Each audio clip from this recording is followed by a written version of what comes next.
John Flanagan, the proud leader of our Republican Conference. I'm here with a number of my colleagues, every one of my colleagues, from across various parts of the state of New York. And we are here on a matter that is of the absolute utmost importance to this conference and to the millions of people that we represent and to all of the people of the state of New York. And when you drill right down to it, it's public safety. It's public safety and the well-being of the people we represent. And we're going to hammer this. I want to be clear. We're going to hammer this every single day. We're going to make the point that this is what the public cares about. And they do. We're going to make the point that this is and should be the #1 priority here in state government. Not at the federal level, not at the local level, not at the town level, or the village level. Although all of them will at some point have some role. My colleagues and I are frustrated and annoyed and disconcerted. And no one, frankly, knows that better than our newest colleague, Senator Borrello, who just went through an election cycle and just went through a campaign cycle and got a chance to listen to real people on the street back home in his community. People are worried. I think people are getting scared. I think people are feeling unsafe and more unsafe as each day goes by. And I know the criticism that has come at us already, and I know the criticism that will come. This is fear-mongering. It is not. It is not whatsoever. This is about public safety, and quite frankly, it's about priorities. It is about priorities of state government and who we believe in. So we're at a junction of time, and again, looking at every one of my colleagues, we all voted against this quote-unquote criminal justice reform. And I was very happy to do so, and I'm very happy to continue to speak against it.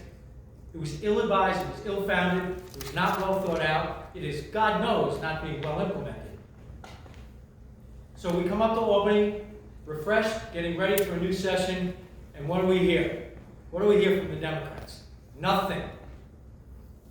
Nothing about public safety. The governor gave an hour-long speech yesterday, hailing all the accomplishments of his administration through his eyes, but not a word about bail reform, not a word about changes to the criminal justice system. And yet comments have been made by the governor, comments have now been made by Mayor de Blasio. Yesterday, the state Democratic Party chairman said, you know what, maybe we should be looking at some of these things. What are you waiting for? What are they waiting for? This is about priorities. We're going to offer an amendment today to repeal what was done on the floor.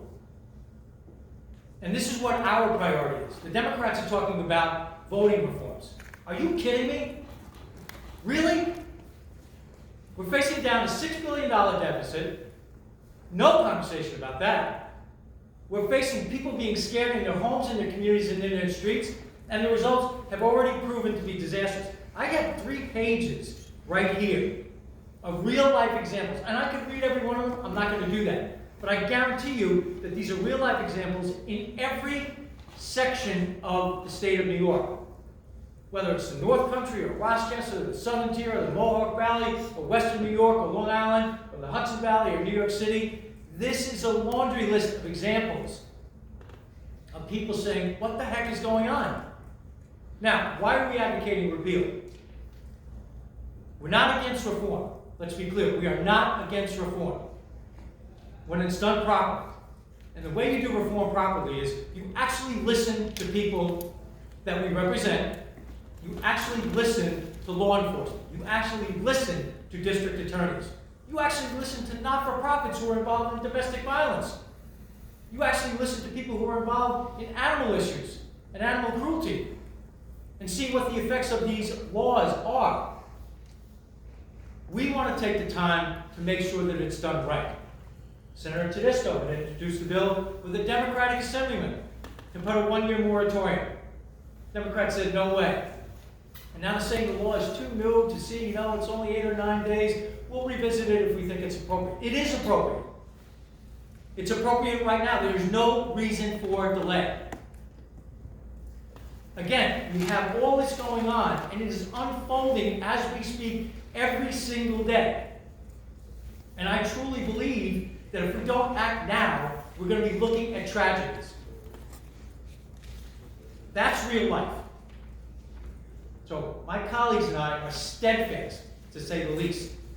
And we're going to bring it up. And we're going to bring it up. And we're going to bring it up. Now let's be clear.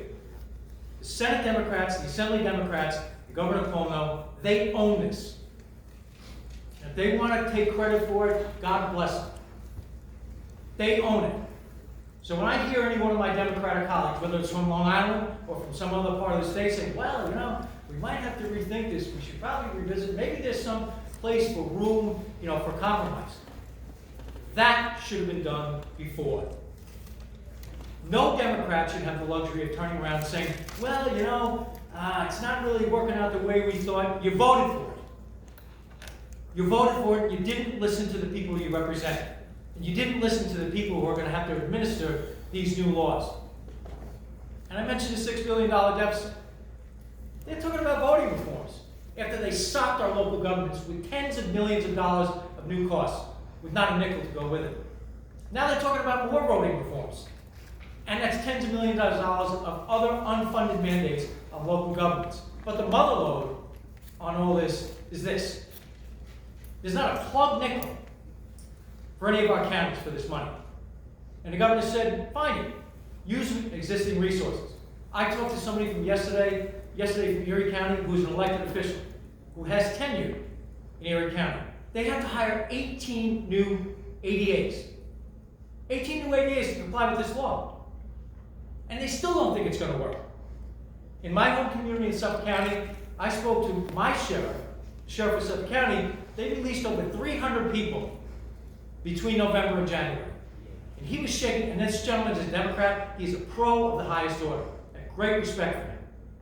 I ran into a court officer the other day. He said, this is a disaster. The guy recognized me and pulls me aside and said, this is a disaster. The results are catastrophic for the public. And if I'm hitting it hard, I am very happy to be giving that message. It is that severe. It is that important.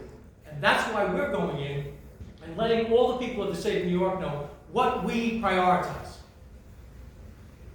I still am somewhat in awe that the Democrats are coming out and talking about voting today.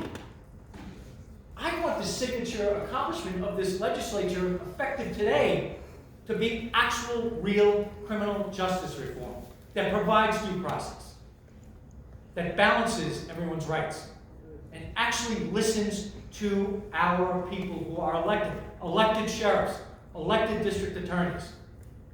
That has not happened. And I'll repeat, the Democrats own this. We want to make it better. We want to protect the people we represent.